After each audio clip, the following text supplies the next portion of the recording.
Welcome everyone to another episode of Bryno's Homebrews. This week I'm going to be making a slightly different kind of beer from what I did last time. As you remember, last month I made a Scotch, what I was trying to make as a Scotch ale, more like a wee heavy. I think it was way too malty for a Scotch ale, but it was still really, really good. As one of my friends said, it was dangerously smooth for a beer that was over 10%. I'm going to make something slightly more reserved, but if only slightly. It's going to be a Weizenbock. It's actually going to be a Weizenbock that I've made more than a few times. It's kind of sort of a family treat amongst one side of my family. It's going to be primarily wheat, and indeed it is also going to be an extract beer, so nothing crazy this time. I'm going to be using some specialty grains, and I think I still have some coriander left at home, so I might use some of that. I'm also going to be adding some honey to it towards the end as well to give it some nice little sweetness and maybe a little bit of add some body to it as well.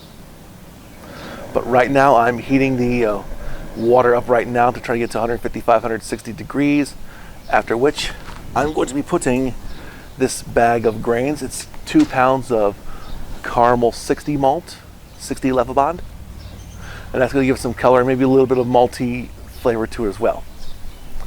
So stick around. Let's make some beer. But of course, as is the homebrewing tradition, you can't brew homebrew unless you drink some homebrew. Cheers.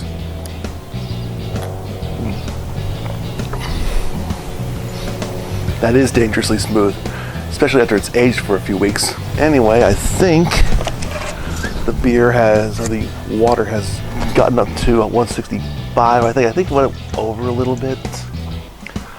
If it's a little bit over, I'll be happy, as long as it's not above 170. And I think it's right at that level, 167.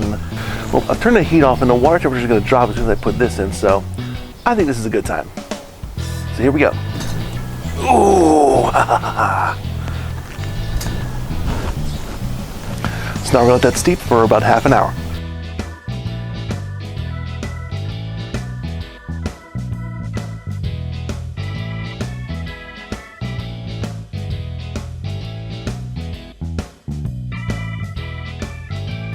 Yeah, there is one problem, Joe.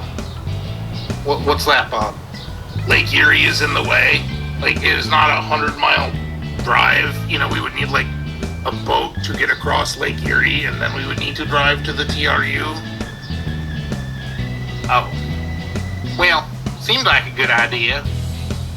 Yeah, well, you know, kind of how it goes.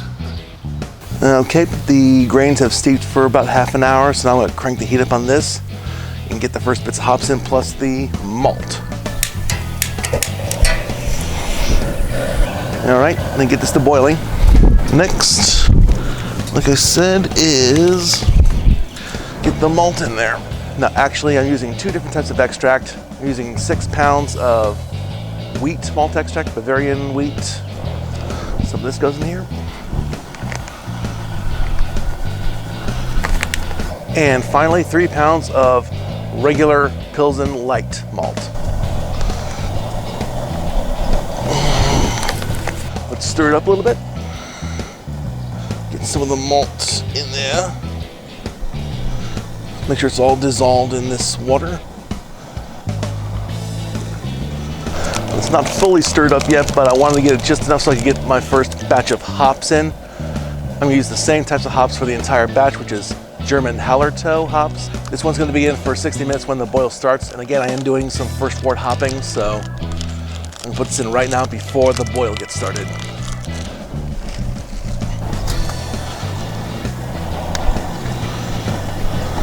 Now, once this gets to a boil, I'm going to start the 60-minute timer, and then we're going to wait until maybe 15, 20 minutes left in the boil to then add the second round of hops. So see you then.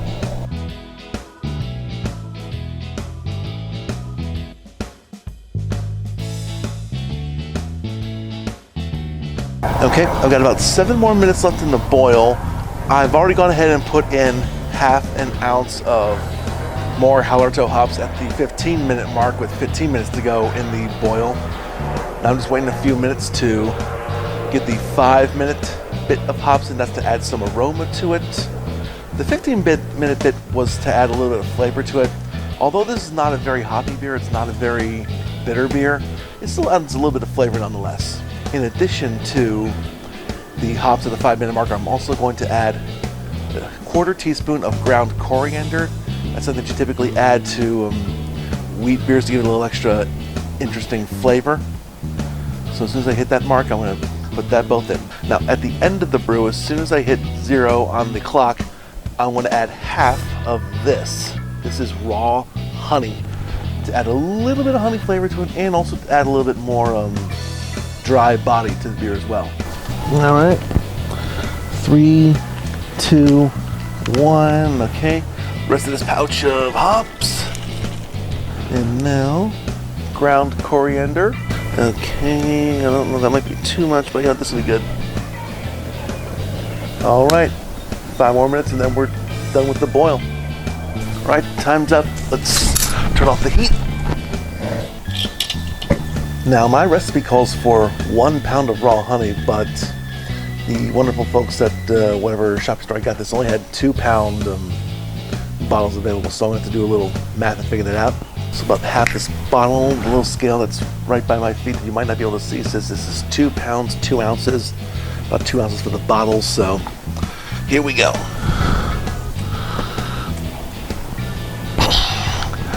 Now the reason I'm pouring the honey in at this stage is if it's boiling for too long, it's going to break down and the flavor's not going to get in there. But we do want to get in there when it's hot so that it can melt, not really melt, but just dissolve in there. And honey doesn't really need to be sterilized, but just as a layer protect. I think the weight of this needs to be 1 pound, 2 ounces roughly before I know the pound is in there.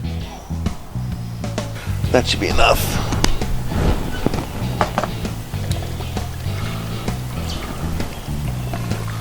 And while we're taking care of this, I'm going to go get the washing basin and some ice and chill this thing down.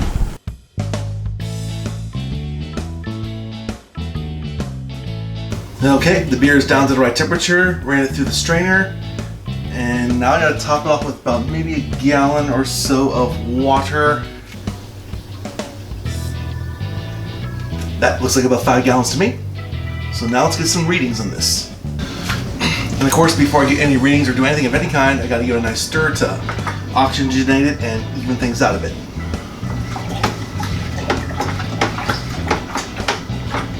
Okay, now let's see if I can get a gravity reading with this foam here, which is again always fun to do. I'm going to call it 1.091, and the temperature recorded at 68.3 degrees Fahrenheit, which is 20.2 degrees Celsius, which, if my calibration app is correct, 1.091 at 68.3 degrees Fahrenheit is 1.092 in corrected ABV, which obviously, if it was fully fermented, would give an ABV beer of 12.1%. I'm not expecting anything that high. I'm expecting somewhere around 9%. Sort of in the mid to low 9%, but we'll see what happens. And now to get this yeast party started, we have a yeast starter, made specifically for a German wheat beer, so let's make it.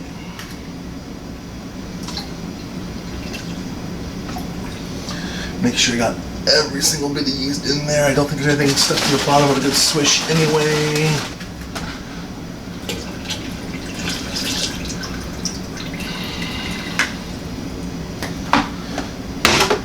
And with that, our brew has been inoculated.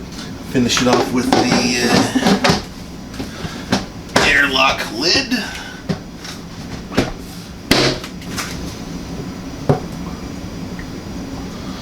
And so there we go. We now have a proper fermentation vessel with some Imperial Weizenbock.